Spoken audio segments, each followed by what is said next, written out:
Some things are kept a secret for so long, even we don't know what we're introducing until seconds before it goes on the air. I'm here with Dan Tanguay, game designer on Crash Bandicoot. What can you tell us about Stormy Ascent? So, Stormy Ascent.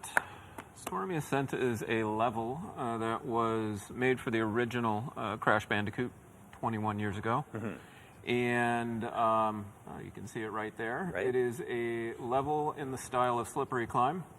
So it's a side-scroller.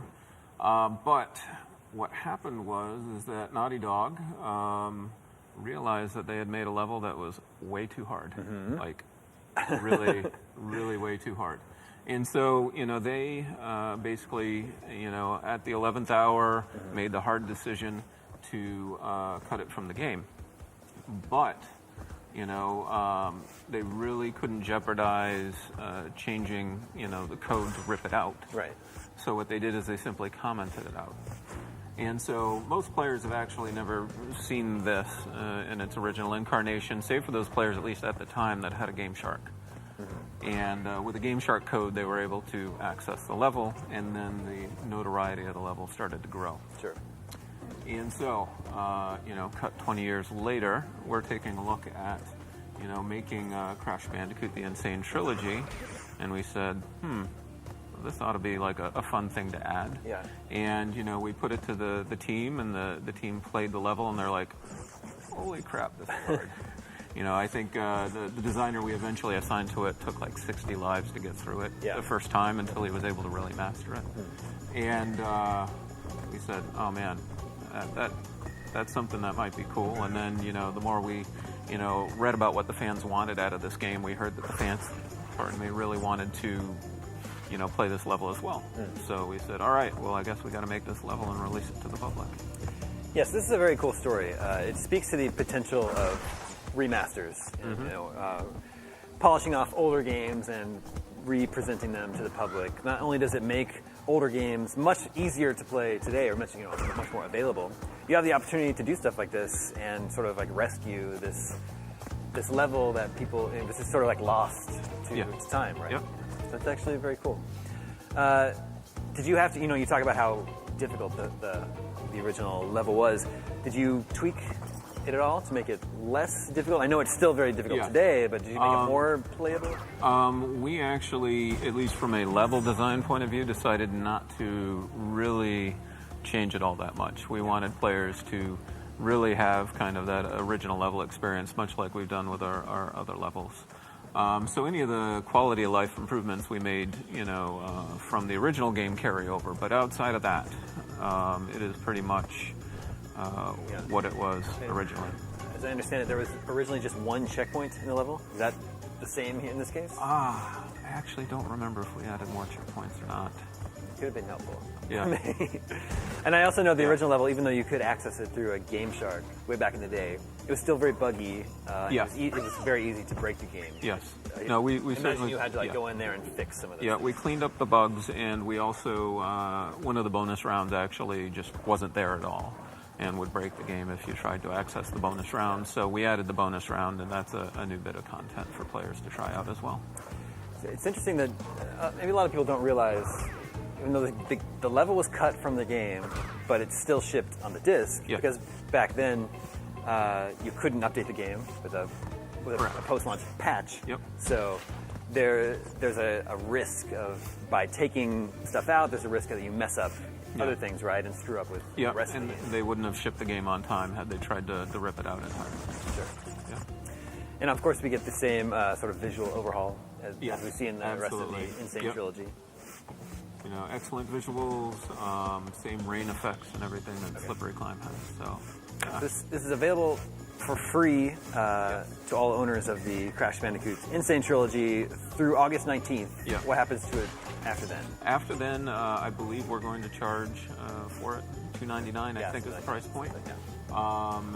But nice month-long window. Yeah, no, that's something that was really important to us, is to make sure that the fans had ample opportunity to get their hands on it free while they're playing the game. Yeah, that's a really nice little bonus. Yeah, I mean the game has been very well received. Right? Thank you. I mean, both commercially and critically. So. You must be feeling good about the recent launch. Great, yeah. This is about as best a launch as we could have hoped Yeah. for, and I mean, the response has been great. I honestly don't know sales numbers. That's not my field, yeah.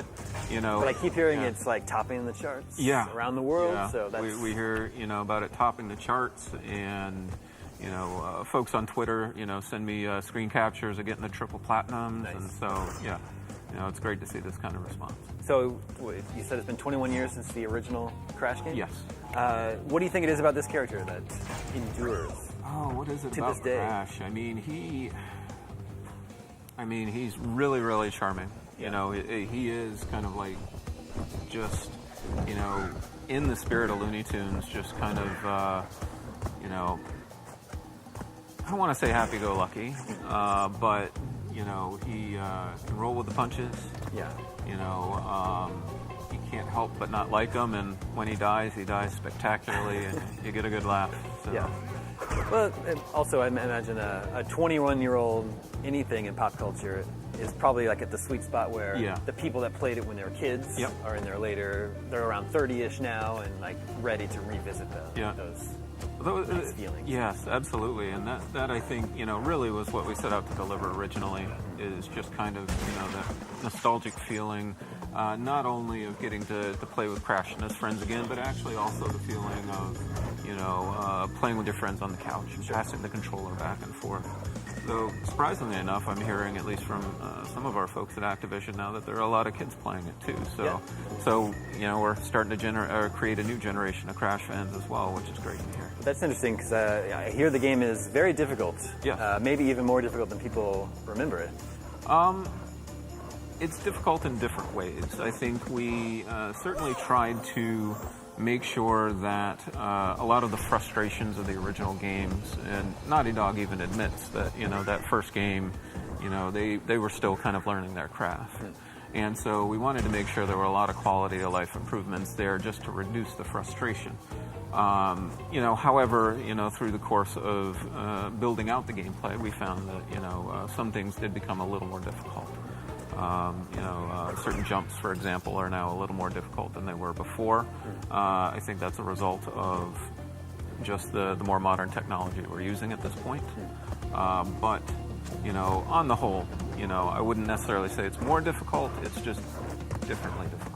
Yeah, well, it's a different type of game. Yeah. It's a type of game that you don't get a lot of today. Yes. That's true. But I think games used to be, in general, games used to be more difficult than they are today. Oh, yeah, absolutely. I think we've seen a trend over the decades of games becoming more accessible, right, and a little bit easier. But now all of a sudden there seems to be a resurgence in difficult games. Yes. Maybe we can thank Dark Souls for that. Yeah, maybe. Is that something you're also seeing? Is that accurate, that people are a little bit more welcoming to difficult games today? Yeah, I see that, certainly. And I think also, it really is a fine line, and, we are trying to walk that line. What you don't want is a game that's both difficult and frustrating to the point where the player just says, you know what, I'm done. Yeah, moving on. Because, obviously they're not going to finish the game. But we're seeing, through, some of the analytics we've instrumented in the game, that the people are going back and playing the game over and over again. So there's certainly something there that's compelling them to keep playing. Sure. And, talking about that line, the trick really is to make it so that it is difficult, but not so frustrating that you want to put down the controller, and it's compelling enough where you're like, you know what, I know I can do better, I'm going to try again. Yeah.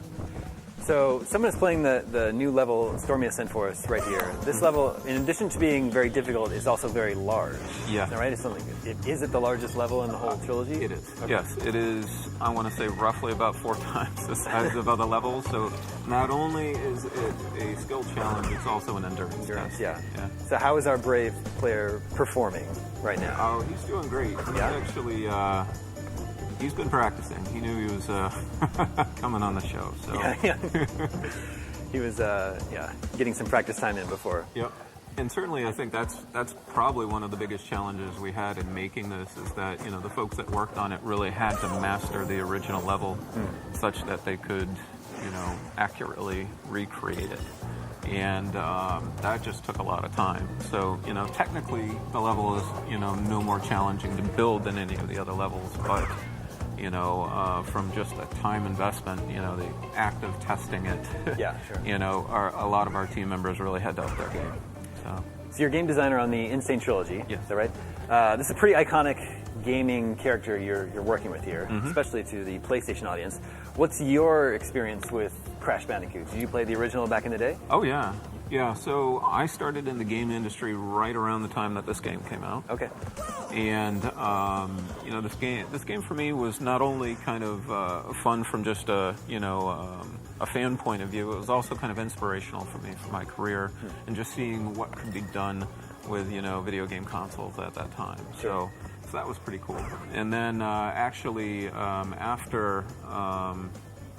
Naughty Dog and Vivendi Universal parted ways, Vivendi made some other Crash games, and actually Vicarious Visions made the sequel to Crash Team Racing, which was Crash Nitro Kart, so I was the lead on that. I see.